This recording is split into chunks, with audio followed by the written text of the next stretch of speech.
तुमचं पण असं स्वप्न आहे का की शेअर मार्केटमधून आपल्याला एक फिक्स इन्कम येत राहिला पाहिजे किंवा शेअर मार्केटमधून चार पैसे मिळवायचेच आहे. मग भलेही तुम्ही नोकरदार असाल, तुमचा व्यवसाय असेल, या सगळ्या गोष्टींच्या व्यतिरिक्त जर समजा तुम्ही चार पैसे इन्व्हेस्ट करताय, याच्यावरती काम करताय, तर प्रत्येकाची अपेक्षा असते की आपल्याला यातून दोन पैसे मिळालेच पाहिजे. मग शेअर मार्केटमधून सातत्याने जर पैसा मिळवायचा असेल तर तो फक्त आपल्याकडे अमाऊंट आहे ती इन्व्हेस्ट केली, त्याच्यावरती रोजच्या रोज ट्रेड केला म्हणजेच मिळते का? तर नाही. याच्यासाठी आपल्याला टोटल एक प्लॅन करावा लागतो. प्लॅन कशाचा? की माझ्याकडे अमाऊंट किती आहे, त्याच्यानुसार मी ROI किती म्हणजे रिटर्न ऑन इन्व्हेस्टमेंट किती जनरेट करू शकतो, याच्यासाठी मी रिस्क किती घेऊ शकतो आणि त्याच्या अगेन्स्ट रिवॉर्ड किती घेऊ शकतो, किती टक्क्यांचे आपल्या कॅपिटलचे रिस्क घ्यायला पाहिजे, मला एंट्री पॉईंट कुठे शोधायचा, एक्झिट पॉईंट कुठे शोधायचा, आणि त्याच्यानुसार हे मनी मॅनेजमेंट पण करता यायला हवं की कितीचा रिस्क रिवॉर्ड वगैरे ठेवायचा.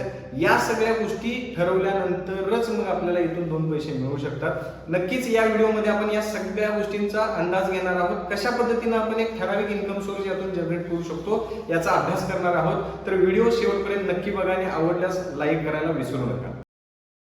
ओके, तर हे आपल्याला कसं अचीव करता येईल याचं एक आपण छोटंसं उदाहरण बघणार आहोत. हे टोटली उदाहरण आहे. याच्यामध्ये मी 5 लाखांचं कॅपिटल यूज करतोय, म्हणजे 5 लाखांचं कॅपिटल आहे असं आपण अजम्पशन करतोय.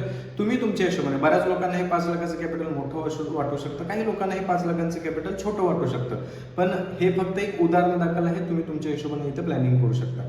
समजा जर आपल्याकडे एक 5 लाख रुपयांचं कॅपिटल आहे असं आपण पकडून चालू, तर या 5 लाखांच्या कॅपिटलवरती आपण किती टक्के ROI जनरेट करू शकतो, काय काय गोष्टी आपल्याला करायला लागणार आहेत ते इथून पुढे असणार आहेत. बघा, सगळ्यात पहिला आणि सगळ्यात महत्त्वाचा मुद्दा काय असणार आहे, तर आपल्याला रिस्क पहिला ठरवावी लागेल. सगळ्यात आधी कधीही एंट्री झाली की पहिला आपल्याला रिस्कवरती काम करावं लागतं. तर जर समजा तुमचं 5 लाखांचं कॅपिटल असेल तर फार तर तुम्ही 1% कॅपिटलच्या 1% एका दिवशी तुम्ही रिस्क घेऊ शकता. याच्यामुळे काय होतं की तुमचं कॅपिटल लॉंग लास्टिंग चालतं, ते लवकरात लवकर संपत नाही, आणि हा रूल तुम्हाला 100% पाळायचा आहे. बरं, आता बघा, काही लोकांच्यासाठी कसं असू शकतं, रिस्क पर डे तुम्हाला ठरवावं लागतं. मग हे 5 लाखांच्या हिशोबाने मी येतो तुम्हाला कॅपिटलवरती सांगायला लागलो, पण एखादा व्यक्ती म्हणू शकतो की माझा डेली इन्कमच जर 2000 रुपयांचा असेल तर मी 5000 रुपयांची रिस्क घेणार नाही. हरकत नाही.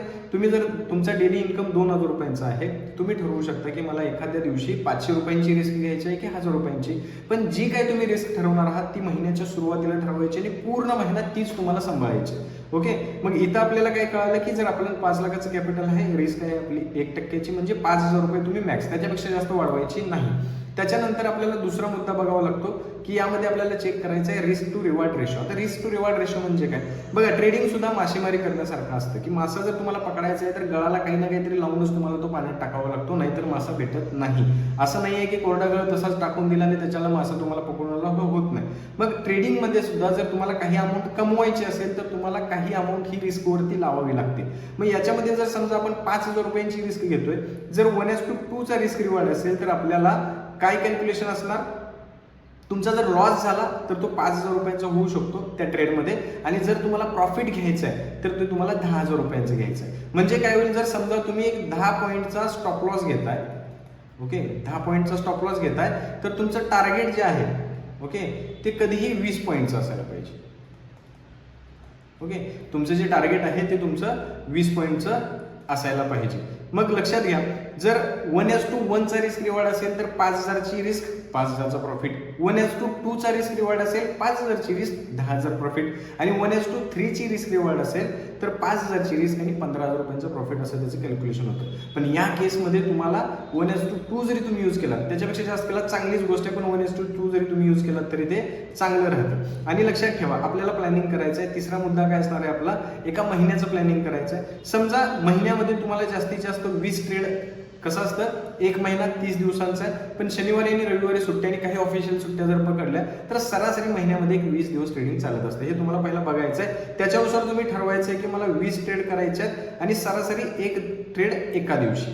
इथं तुम्ही अजून काय चेंज करू शकता. जर समजा एका महिन्यामध्ये जर समजा तुम्ही 20 ट्रेडिंग डेज आहेत, तर समजा पर डे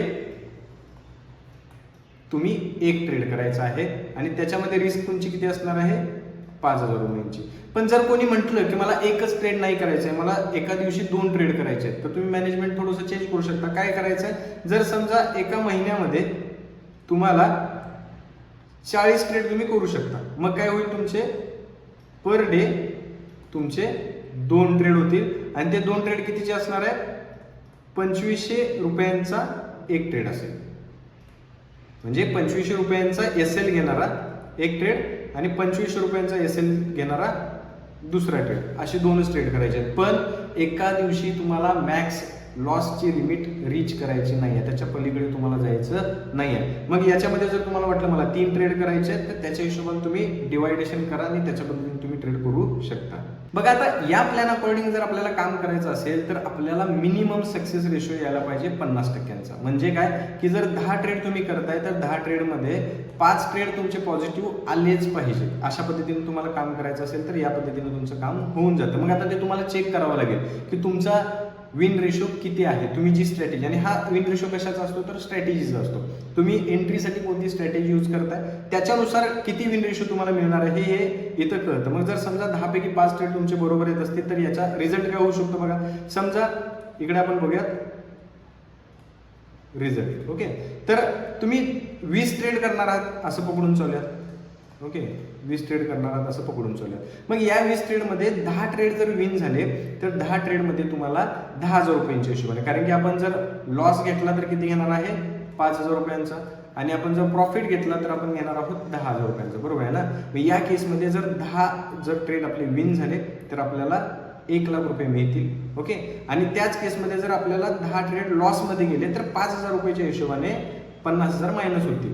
मग 1,00,000मधून 50,000 मायनस जरी झाले तरी तुम्हाला त्या महिन्यामध्ये नेट प्रॉफिट 50,000 रुपयांचा मिळतो. मग आता ब्रोकरेज, STT वगैरे या सगळ्या गोष्टी वेगळ्या आहेत, पण प्युअर प्रॉफिट जर ट्रेडिंग मधून म्हणलात तर त्या केसमध्ये त्या महिन्यात तुम्हाला 50,000 रुपयांचा येऊ शकतो. आता दुसरा एक मुद्दा याच्यामध्ये असा आहे, समजा कोणी म्हणेल माझा विन रेट जो आहे तो 40% आहे. ओके, म्हणजे 10 मधले 4 ट्रेड माझे बरोबर येतात, 6 ट्रेड माझे मायनस मध्ये जातात. मग या केसमध्ये काय होऊ शकतं, जर 40% विन रेशो असेल तर तुमचे 8 ट्रेड विन होतील.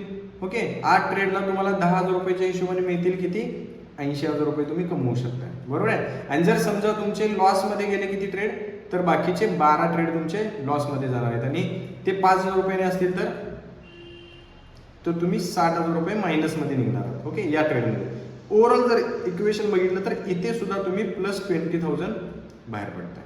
आणि हा ROI जर चेक केला, मगाच्या केसमध्ये तुम्हाला 50,000 रुपये मिळत होते, तर हे 50,000 रुपये हे तुमच्या 5 लाखांच्या कॅपिटलवरती 10% ROI होतोय. आणि इथं जर चेक केलं, इथं 20% आपण जर बघितलं तर आरामात 20,000 रुपये जर आपण बघितलं तर हे सुद्धा तुम्हाला 4 ते 5% ROI तुम्हाला आरामात मिळून जातो. ROI म्हणजे काय, रिटर्न ऑन इन्व्हेस्टमेंट असणार आहे.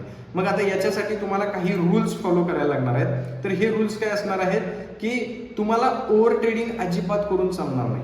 ओके, तुम्हाला ओव्हर ट्रेडिंग करून चालणार नाही. म्हणजे काय, एक ट्रेड ठरलाय तर तुम्हाला त्या दिवशी एकच ट्रेड करावं लागेल, 2 ठरले तर 2 करा, पण त्याच्यापेक्षा जास्त ट्रेड करून चालणार नाही. क्वांटिटी वाढवून चालणार नाही, तुम्हाला क्वांटिटी निवडावी लागेल. आता क्वांटिटी कशी निवडली जाते, तर तुमचा मॅक्स लॉस किती आहे त्याला डिवायडेड बाय स्टॉप लॉसचे पॉईंट करायचे. याच्यासाठी मी तुम्हाला एक उदाहरण सांगतो. इथे तुम्ही बघू शकता, हा निफ्टीचा चार्ट आहे. फॉर एक्झाम्पल जर समजा तुम्ही इथं ट्रेड करत असता, ही एक ट्रेंड लाईन आहे आणि या ट्रेंड लाईनवरती जर तुम्ही ट्रेड करत असता, बायची पोझिशन असती तर ती कशी असते तुमची, इकडे अशी असते, बरोबर आहे. इथे तुमचा स्टॉप लॉस असता जवळपास 30 पॉईंट पकडून चालूया, आणि इथं 1:2चं जर टार्गेट घ्यायचं आहे तर तुम्हाला 60 पॉईंटच्या वरती घ्यायला. इथे जर तुम्ही बघितलं तर 1:3 पण मिळालेला आहे, पण आपण 1:2च्या हिशोबाने काम करायला लागलो किंवा तसं बघतोय. तर इथं तुम्हाला कळून चालेल की 60 पॉईंटचं टार्गेट, 30 पॉईंटचा तुमचा स्टॉप लॉस आहे. मग सगळेजण म्हणतील की याच्यानुसार क्वांटिटी कशी ठरवायची. तर फॉर एक्झाम्पल तुमच्यासाठी उदाहरण काय आहे की तुमची जेवढी काही रिस्क लिमिट आहे त्या रिस्क लिमिटला डिवायडेड बाय करायचं पॉईंटनी. आता बघा इथे बघा, कॅल्क्युलेशन अगदी सोपं आहे. समजा तुमची 5,000 रुपयांची रिस्क आहे, बरोबर आहे. 5,000ला स्टॉप लॉसची पॉईंट किती आहे, 30 आहे. डिवायडेड बाय 30 केलं तर तुम्हाला उत्तर येतं 166. ओके, किती, 166. म्हणजे काय, तुमची loss limit divided by SL point is equal to quantity. असं सिंपल गणित आहे. मी इथं 5,000 रुपयांची तुमची रिस्क आहे, डिवायडेड बाय 30 पॉईंटचा SL आहे, तर 166 हे तुमचं कॅल्क्युलेशन आलं. मग जर समजा तुम्ही निफ्टीमध्ये काम करताय, ओके, निफ्टीमध्ये काम करताय तर 75चा एक लॉट आहे, बरोबर आहे ना. 75चा एक लॉट येतो. तर या ठिकाणी तुम्ही काय करू शकता, 150, 75चे जर 2 तुम्ही लॉट घेतले तर तुमची 150 क्वांटिटी कव्हर होते. तर 3 घेतले तर 225 होतात. त्यामुळे रीच करू द्यायची नाहीये तुम्हाला. तो 2 क्वांटिटीवरती किंवा 2 लॉटवरती इथं काम करायचं आहे. 2 लॉटवरती जर तुम्ही स्टॉप लॉस घेतला असतात तर तो नियर बाय 5000चा आला असता आणि थोडंसं स्ट्रेच करून जरी प्रॉफिट घेतला असतं तर तुम्हाला त्याच्या अगेन्स्ट इथे 10,000 रुपये हे प्रॉफिट मिळू शकतं. हे काम तुम्ही इक्विटीमध्ये करू शकता किंवा मग ऑप्शनमध्ये सुद्धा करू शकता. जर कॅपिटल चांगलं असेल तर त्या केसमध्ये आपल्याला दोन्हीकडे काम करता येतं. सगळ्यात महत्त्वाचं जसं सांगितलं, ओव्हर ट्रेडिंग अजिबात नको पाहिजे, क्वांटिटी वाढू द्यायची नाहीये, डिसिप्लिन ठेवावं लागेल आणि त्याच्यानुसारच काम करावं लागेल. आणि या स्ट्रॅटेजीमधून तुम्हाला काय शिकायला मिळतं तर 70%, 80%, 90% ॲक्युरेसीची अजिबात गरज नाहीये. 40-50% जरी ॲक्युरेसी असेल तरी तुम्ही चांगल्या पद्धतीने सर्वाईव्ह करू शकता. फक्त तुम्हाला पोझिशन सायझिंग करता आलं पाहिजे, मनी मॅनेजमेंट करता आलं आणि रिस्क मॅनेजमेंट करता आलं पाहिजे. अशाच नवीन व्हिडिओसाठी चॅनलला सबस्क्राईब करा आणि लाईक करायला विसरू नका.